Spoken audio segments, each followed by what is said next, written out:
Hello friends, आज हम एक बहुत इंपॉर्टेंट मुद्दे के ऊपर बात करने वाले हैं जो कि हिमाचल प्रदेश का एक बहुत बड़ा इशू बन चुका है आज की डेट में। आपको पता है कि हिमाचल प्रदेश में अब भर्तियां नहीं हो रही हैं, किसी को नौकरियां नहीं मिल रही है और यूथ बहुत ज़्यादा परेशान है। आपको पता है कि पहले क्या होता था कि एग्जामिनेशन शेड्यूल आता था। आपने देखा होगा कि HPSSC के माध्यम से जो शेड्यूल आ जाता था और जो अभ्यर्थी थे या एस्पिरेंट थे वो अपनी तैयारी में लग जाते थे। और ये शेड्यूल जो होता था 6 महीने तक आपके एग्ज़ाम चले रहते थे। अगर किसी का क्वालिफाई नहीं होता तो अगले की तैयारी करता रहता था। लेकिन अब क्या हो गया है कि अब पिछले 6 महीने से, जब से नई गवर्नमेंट बनी है, कोई एग्जामिनेशन शेड्यूल नहीं आया है। कोई भी एग्जामिनेशन शेड्यूल क्लास 3 भर्तियों का नहीं आया है। और जो अभ्यर्थी हैं या एस्पिरेंट हैं वो उनका पढ़ाई के ऊपर से भी ध्यान हट चुका है जो कि तैयारी करते थे। क्योंकि मन भी कैसे करेगा इनका स्टडी करने का जब बार बार इनको शिमला जाना पड़ रहा है। हर बार इनको शिमला जाना पड़ रहा है और वहाँ से आश्वासन मिलता है। तो आप देख रहे होंगे कि एग्जामिनेशन शेड्यूल जो है अब 6 महीने हो चुके हैं और लगता है कि आने वाले टाइम में फिर से 6 महीने और लग जाएंगे अगला एग्जामिनेशन शेड्यूल आने में, जिस हिसाब से यहाँ पे प्रोसेस चल रही है एग्जामिनेशंस की। आप यहाँ पे देख रहे होंगे कि जब पंजाब में भर्ती का शेड्यूल आ सकता है तो हिमाचल में क्या दिक्कत है। तो मैंने कल ही देखा कि परसों कि पंजाब में एग्जामिनेशन शेड्यूल आया है। बहुत सारे पोस्ट कोड के वहाँ पे एग्ज़ाम्स की लिस्ट आई है और उनकी एग्जामिनेशन डेट बताई गई है।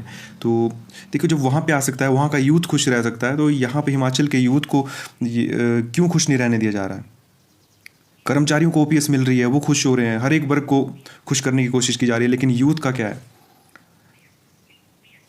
एग्जामिनेशन शेड्यूल आने पर कितनी खुशी होती है, बहुत ज़्यादा खुशी होती है। एस्पिरेंट को पता लग जाता है कि मेरा एग्ज़ाम आने वाला है। और एस्पिरेंट इतने डट के तैयारी करता है, दिन रात एक मेहनत करता है और उस एग्ज़ाम को क्वालिफाई करने की पूरी कोशिश करता है और करता भी है। HPSSC की जो पेंडिंग भर्तियां हैं पब्लिक सर्विस कमीशन से होनी थी, वो नहीं हो पा रही हैं। कम से कम वो तो चली रहती जब तक आपने नई भर्ती एजेंसी बनानी थी। तो उस पर भी स्टॉपेज लगा है। मीटिंगों पे मीटिंगें हो रही हैं, मीटिंगों पे मीटिंगें हो रही हैं। एक न्यूज़ लगा देते हैं न्यूज़ में कि बस ऐसा हो रहा है, सिर्फ एक आश्वासन है, लेकिन कुछ फाइनल होने वाला लगता नहीं है। कोई एग्जामिनेशन शेड्यूल आने वाला नहीं है लगता है अगले 6 महीने तक। कैसे सरकार 25,000 नौकरियां देगी, समझ से परे है।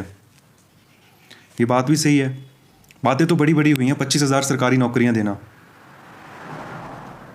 लेकिन कहाँ पे हैं वो नौकरियां। कैबिनेट में घोषणा हो जाती है, लेकिन कब आएंगी वो नौकरियां। यूथ कब तक परेशान होता जाएगा। यूथ की एज निकलती जा रही है, जिनकी एज ओवर एज हो चुके हैं उनका क्या कसूर है।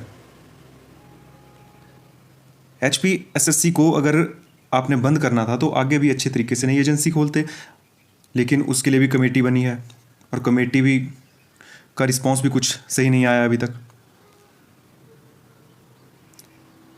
और अभ्यर्थियों को शिमला जाना पड़ रहा है, तैयारी कोई अभ्यर्थी कर नहीं रहा है। जब तक एग्जामिनेशन शेड्यूल नहीं आएगा अभ्यर्थी तैयारी करने वाला नहीं है, क्योंकि दिमाग में फ्रस्ट्रेशन इतनी ज़्यादा हो गई है, फ्रस्ट्रेशन का लेवल इतना ज़्यादा हो चुका है अभ्यर्थियों के कि वो नहीं कर सकता तैयारी। हिमाचल का जो है माहौल यूथ के लिए बहुत ख़राब हो चुका है। जो भी एस्पिरेंट तैयारी करते हैं उनके लिए बहुत ज़्यादा ख़राब हो चुका है और ये लगता नहीं कि अगले आने वाले 6 महीनों में भी ये शेड्यूल आएगा। तो दोस्तों, आप अपनी राय ज़रूर दीजिएगा कमेंट बॉक्स में कि हिमाचल की जो हालत इतनी ख़राब हुई है इसका जिम्मेदार कौन है।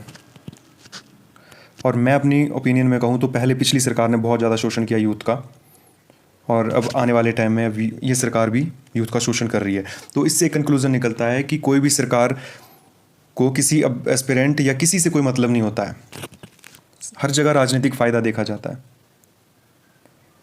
क्योंकि ये इतना बड़ा इशू था यूथ का, इसको सबसे पहले प्रायोरिटी पर रखकर सरकार को करना चाहिए था, लेकिन सरकार इसको नहीं कर पाई है। सबसे मेजर काम था ये, लेकिन नहीं कर पाई सरकार का फेलियर है। 25,000 नौकरियां तो क्या, ये 15,000 नौकरियां भी दे दे वो भी बहुत बड़ी बात होगी। 10,000 नौकरियां भी दे दे वो भी बहुत बड़ी बात होगी। सरकार की बातें बड़ी बड़ी हैं, लेकिन काम को हम नहीं बोल सकते। ये एक यूथ की आवाज़ है। यूथ हिमाचल का बहुत ज़्यादा परेशान है। फ्रेंड्स, मैंने सोचा कि जब मैंने पंजाब का भर्तियों का शेड्यूल देखा और मेरे को भी याद आई, मैं कहा हिमाचल प्रदेश में भी एक शेड्यूल आता था HPSSC की, बहुत सारी पोस्ट कोड्स की लिस्ट आती थी और एस्पिरेंट अपने अपने उसमें डट जाते थे। लेकिन अब वो सूखा पड़ चुका है। अब लगता है नहीं कि जल्दी आपको एग्ज़ाम देखने को मिलेंगे हिमाचल प्रदेश में। तो और अभ्यर्थियों को शिमला आना ही पड़ेगा, मुख्यमंत्री जी से मिलना ही पड़ेगा, मिलेंगे, आश्वासन मिलेगा, ये प्रोसेस चलती रहेगी। कुछ लगता नहीं है कि यहाँ पे कुछ अच्छा होने वाला है, ना किसी के पेंडिंग रिजल्ट्स आ रहे, किसी को ज्वाइनिंग तक नहीं मिली। ड्राइवर की भर्ती शुरू हुई, वो भी रोक दी गई, अब नए रूल्स बनेंगे। आधी भर्ती हो जाती है, उसके बाद नए रूल्स बनते हैं। बहुत मतलब समझ से परे है, जमकर शोषण हो रहा है। तो फ्रेंड्स, आपको आई होप ये वीडियो अच्छी लगी होगी, और जो इसमें मैंने तथ्य रखे हैं वो आपको सही लगे होंगे। अगर सही लगे होंगे तो आप इसको लाइक कीजिएगा और इस चैनल के साथ जुड़िए। इसमें हम आपको हिमाचल की अपडेट्स भी देते रहते हैं, जीके के ट्रिक्स भी इसमें आपको मिल जाएंगे। तो मैं वीडियो को एंड कर रहा हूँ। Thank you. जय हिंद, जय भारत, जय हिमाचल।